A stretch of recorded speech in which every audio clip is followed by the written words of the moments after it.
don't wait to be confident. Why is it that it's so hard for us to speak our minds even when there's something inside that we know is true? There's something that's blocking us, something that gives us hesitation. We're looking around for validation. We're looking for the authority to kind of give us permission. So why is it that when we want to be confident, there's something that's slowing us down? Now, I personally struggled with this for quite some time. And you could say that I made the excuse of giving myself more knowledge before I was able to speak. So for example, first I got the master's degree, number 3 engineering school in the world, and I still didn't say anything.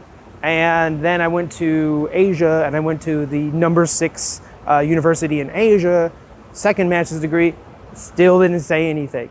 Read 300 books, maybe gave a few talks, that was about it.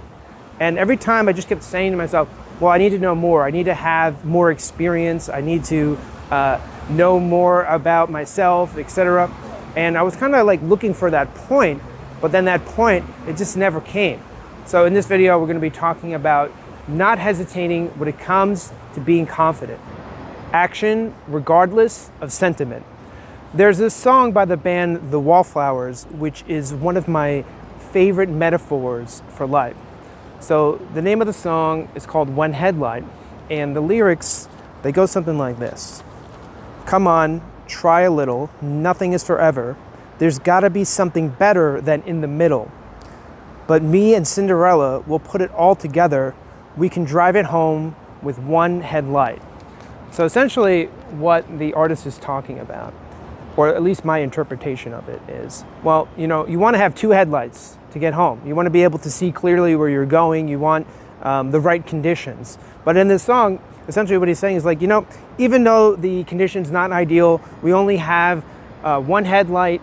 We can't really see as clearly as we want to. We're still going to get home. We're still going to get home with just one headlight. And I feel like this is the perfect metaphor for life, because in life, you're always like waiting for the right moment, the right conditions, everything to be put together. I'm gonna get my life together after I get my education, or after I get a better job, or improve my income, or that person likes me back, whatever it is. And we're always like waiting, but it's very rare in life that we actually get to a point where everything's put together and everything is just right. So we need to learn how to operate even when the conditions are kind of subpar or kind of gray or in the middle. Now, kind of the second reference that I'll make in this section is the famous quote by Bill O'Reilly, when he famously said, let me read this quote, I got to get it right. We'll do it live, we'll do it live. F it, do it live. Look, I'll write it and we'll do it live. Effing thing sucks. So what is Bill O'Reilly saying? Well, in this particular scene, he is looking at the teleprompter and it keeps messing up. He's waiting on the teleprompter. He's waiting for it to be in the right state. So, but the teleprompter is not cooperating, right? So the funny thing is, he's saying we'll do it live. We'll do it without a script. We'll do it impromptu. We'll do it spontaneous. And if we do it that way, that's how we're going to get the job done. And if you actually watch the clip, when he stops relying on the teleprompter and he just speaks his mind, what he already knows to be true. He already knows the script. It's a pretty simple sentence. And when he does that, he speaks up and he nails it pretty much perfectly once once he stops relying on the teleprompter. And I think that we're kind of like always like waiting for things to be right until we're going to act a certain way. So I think, let's say that you're really down on your luck. You could be sad. You could have had a breakup. You could have had a job loss. You could just be having a bad day, etc. And here's the funny thing is, and you can look at this two ways. You can be kind to someone. Who doesn't like someone who's being kind to them, right? You can be kind to someone no matter what you feel like, no matter if you just have the worst day of your life. You don't have to go around pouting and being like, poor me, etc. You might feel the pull to do that. You want to do that. But, it's kind of like actors, right? I mean, we spend a lot of time watching film, watching movies, And it's funny because we never really think, like, what is the state of mind of these actors in real life? We're just watching the characters. And there's nothing stopping you from getting into a different mind state at that moment and being, I had a bad day, but I'm still going to be nice. Or, I'm feeling down on my luck. I'm feeling like I can't do anything. Nothing's going right, but you can still act confident. It's not like God's going to like strike you down from the sky and be like, oh, you can't be confident now because you didn't get that job, or that date didn't go well, whatever it was. And it's funny because you could it's right there. It's always accessible. You could always act the way you want. There's technically nothing stopping you. And that's pretty much the theme of the video that we're going to be continuing with. It costs nothing to be confident. In the movie Gladiator, the main character is a former military leader in ancient Rome who has now been enslaved and is fighting for his life in a Colosseum. So he's fighting for his life in the Colosseum, and he wins that battle, and then the emperor comes out, and the emperor says, "Slave, reveal your face." Now the main character, he resists at first because he knows if he pulls off that helmet and the emperor sees who he is, the emperor is pretty much going to want to kill him right then and there because they are mortal enemies. Once he realizes he has no choice in the matter, he takes off the helmet, and this is the quote that he says to the emperor, who has the ability to kill him in 30 seconds or less. So the quote is, "My name is Maximus Decimus Meridius, commander of the armies of the North, general of the Felix legions, and loyal servant to the true emperor Marcus Aurelius, father to a murdered son, husband to a murdered wife, and I will have my vengeance in this life or the next." Now it's that last sentence where he says, I'm going to get my revenge whether you kill me right now, or I'm going to come back as a ghost. I'm going to come back in the next life and I'm going to get you there. And it's, in his potential final moments, he can say whatever he wants. And the only thing that's stopping him from saying whatever he wants is the fear of facing certain death. But he has so much conviction, he has so much confidence, so much belief in what he's about to do. He says, even if you kill me right now, I'm going to get you in the next life. And it's this earth-shattering confidence that kind of pushes the emperor back. He's kind of astonished, like, wow, I can't believe he just said that. And, imagine having that much confidence. Imagine the ability to speak in the face of certain death. And the funny thing is, it doesn't even cost anything. Whether he was going to die or he's not going to die, the result's going to be the same, right? So it's essentially free. It's this free value that you can just generate right there. And kind of along the similar lines, if you've seen the movie Straight Outta Compton, it's a movie about the foundation of rap music. You have Eazy-E, you have Dr. Dre, and in their condition, they don't have anything. What do they have? They don't have fancy musical instruments. They don't have formal training. They haven't learned how to play guitar or anything like that. But all they need is a microphone and some lyrics, a couple of turntables, and they started this rap movement, which is the music that we listen to today. I mean, you walk in a club here in Hong Kong, I walk in a club, and what do you know? We're listening to rap music. And part of the beginning of that was people who had nothing. And it's amazing what you can do, the value you can generate for free by just having the belief, the belief in what you're about to do, whether you're about to stand up to the emperor in your final moments, or you're going to make music that's going to be heard around the world with pretty much zero resources. I mean, it's the same thing. The amount of value that can be generated with just a little bit of belief and confidence that is essentially free. And in my own life, I've come up against this theme multiple times. I mean, even in the very beginning of my career, when I first took apart a computer when I was 13 years old. As a software engineer now, I always go back to those original moments. And instead of being afraid and be like, oh, I don't want to take apart that computer, what if I break it? I just had that belief. I just need to get in there. I just need to see what is going on. And because of that, because I was kind of uninhibited in my I guess you could say I had like a faith. I had a faith in myself that, hey, I can take apart this computer and I can put it back together. I mean, even though the real story is that I broke it and I had to get another one. I mean, the result was the same, which is I got another one and then I fixed that one. But it's all about looking inside. It's all about the inner resources. Like, you think that you don't have that resource. You think that you need to kind of build something there. But it's already there. It's already there. And all you had to do was just give yourself permission to access that inner confidence. Situations as justifications. So one of my best friends, he has about 500,000 subscribers on YouTube.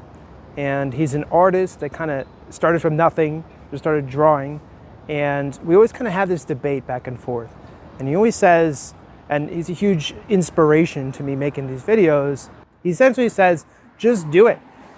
Don't wait for permission. Don't wait for it to be perfect. Don't over-edit it.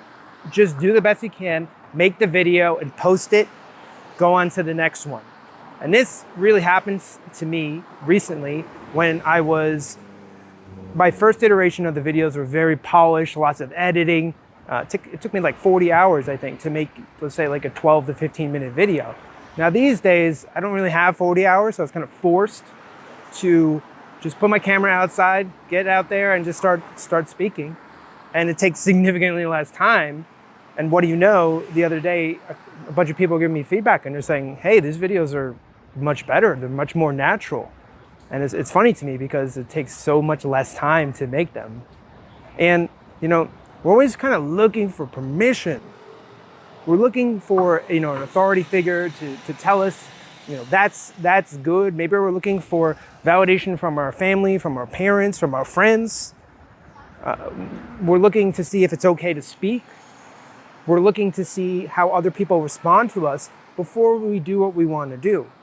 And if we keep, there's some validity there. I don't want to completely erase it. But if you overdo that, you essentially end up never taking any action. And then every situation becomes you're looking for that permission. You're looking for someone to say, oh, you're really good at making videos, or you're really good at playing an instrument, or you have a talent or whatever. And we're always looking for that validation before we can do what we really want to do. And I think the theme here is you don't need to do that, because who is it that knows everything? Who is it that knows everything about music? Who is it that knows everything about science? Who is it that knows everything about academia? Whatever it is. In each one of these fields, you can name a field, there's always that one person, that underdog that kind of comes out of nowhere and does something that maybe other people said was impossible. Maybe they said it doesn't fit the rules.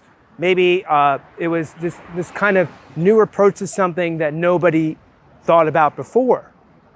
And therefore, you can't really go looking around. You can't go looking around and expect other people to have all the information, because you have to look inside to get the information, because you have some information, you have some knowledge, you have some perspective, you have some experience that other people don't have. And when you go around looking for that for other people, you're never going to get that permission, because no one can see what you can see. And that is what you have to bring to the world. Confidence comes from detachment. You might have seen recently Alex Honnold, the master rock climber, who scaled the side of the Taipei 101 skyscraper. Now, he did this with no ropes, no harnesses, no nets. And a lot of people watching this thought he was crazy. They thought he had lost his mind.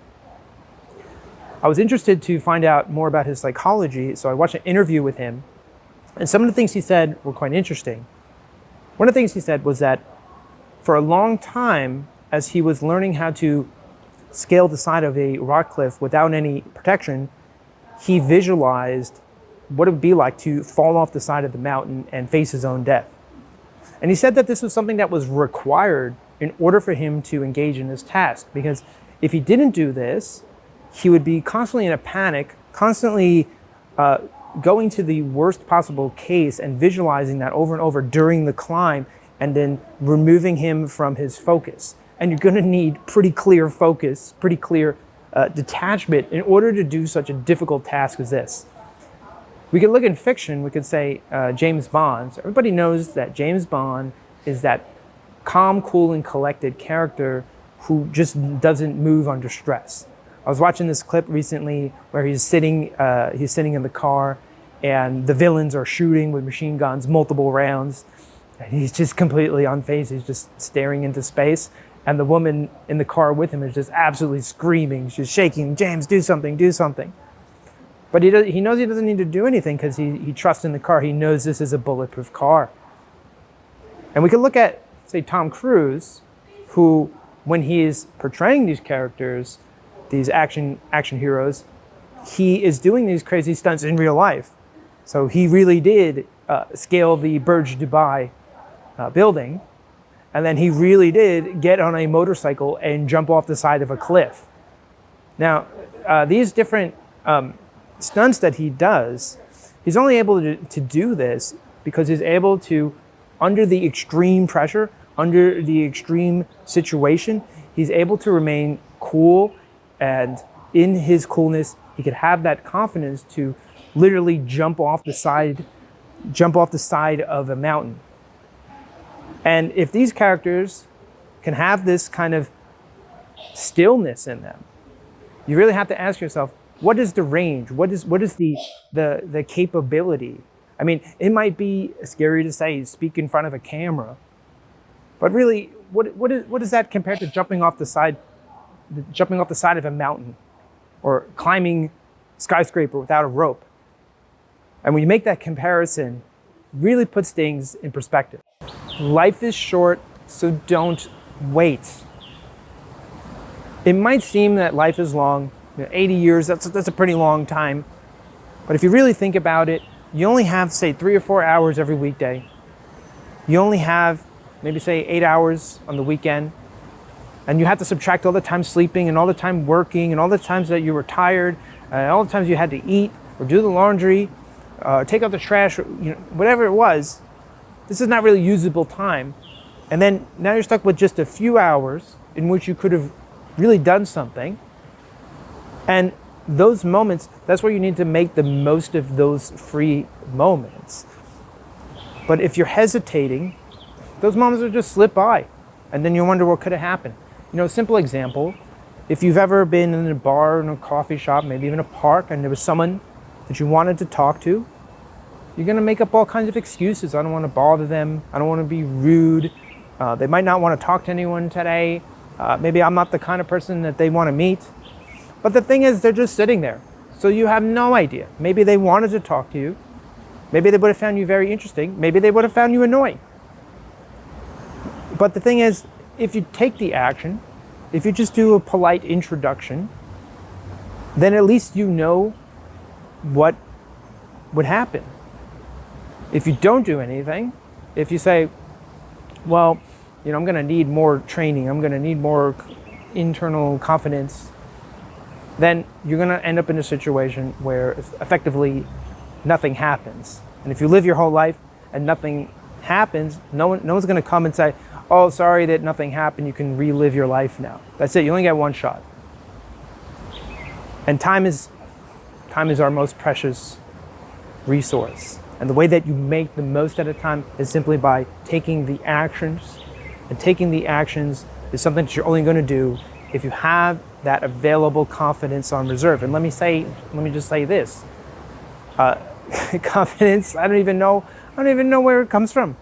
Half the time that I'm trying to do something that requires quote unquote confidence, maybe I'm stuttering, maybe I'm slow in my speech, maybe I'm kind of dragging my feet, maybe I have to reshoot the same video like 20 times. There's never like a moment where you're just like bam, bam, bam, just like following through, executing in exactly the way that you want, without any strain, without any difficulty. There's always going to be some of that. So it's not about eliminating the strain. It's not about eliminating the difficulty. It's about just being comfortable with it. Being comfortable with the fear, such as the case of Alex Honnold climbing skyscraper. He feels the fear, but he does it anyway. And there is many of these types of situations in which if you're waiting for the fear to go away, then what will end up happening is going to be effectively nothing. So go out into the world and try to do things kind of like that lyric, one headlight, which is to say, well, you only have one headlight. It would be much better if you had two. It'd be much better if your phone had full battery, but you only have 15% on your phone, whichever it might be. But you're going to do it anyway. You're going to do it anyway because that is what life is. Life is usually in the middle. It's rarely ever going to be 100%, all bad or all positive. It's always going to be kind of in this ambiguous space, and it's those actions that you take that are going to make the dividing line between the interesting moments in your life that unfold or just kind of hanging out in stagnation waiting for something to happen. That's all I got to say for today. I'll see you guys in the next video.